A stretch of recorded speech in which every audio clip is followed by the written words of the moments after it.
আসসালামু আলাইকুম আপুরা। আজকে আমি দেখাবো মুরগির মাংস। অনেকে পছন্দ করেন না, তাদের জন্য কিভাবে এইভাবে রান্না করলে সত্যি অনেক মজা হয়। তো দেখুন আমি কি দিয়ে মুরগিটাকে আগে মাখিয়ে রাখি। সামান্য লবণ,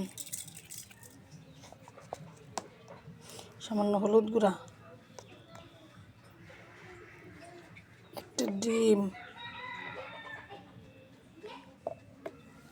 সামান্য একটু তেল,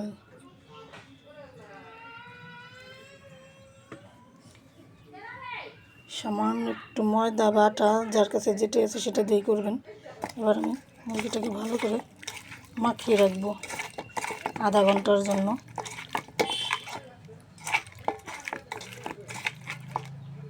তো আমার মাখানো শেষ।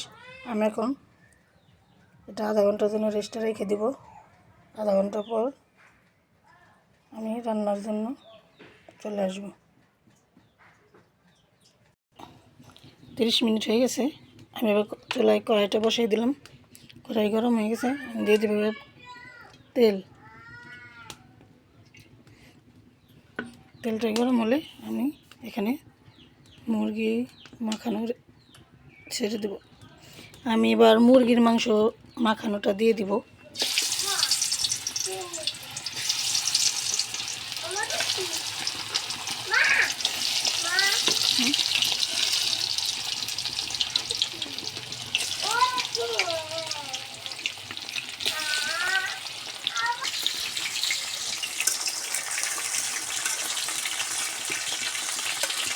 মাংসটা একটু ভাজা হয়ে গেছে, আমি এবার উল্টিয়ে দিলাম।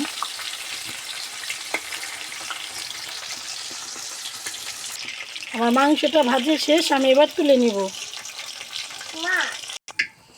ওই তেলে আলুগুলা ভেজে নেব।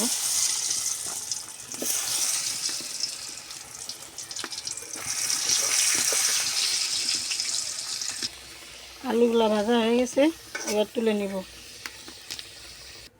ওই তেলে আমি দিয়ে দেব কয় টুকরা দারচিনি আর পেঁয়াজ।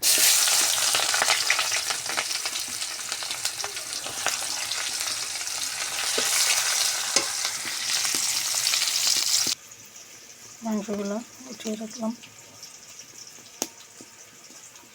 আমার পেঁয়াজটা লাল হয়ে গেছে, এবার দিয়ে দেব আদা রসুন জিরা বাটা।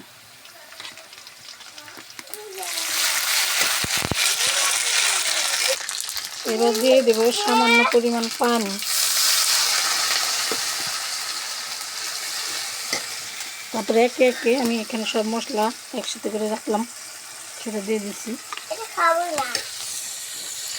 একটু ভালো করে কষাই নেব।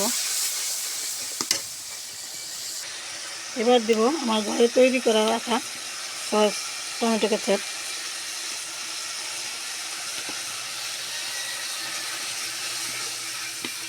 মশলাটা ভালো করে কষিয়ে নিব। স্বাদ মতো লবণ দিয়ে দেব। মশলা কষানো শেষ, এবার আমি মাংসগুলো দিয়ে দিব।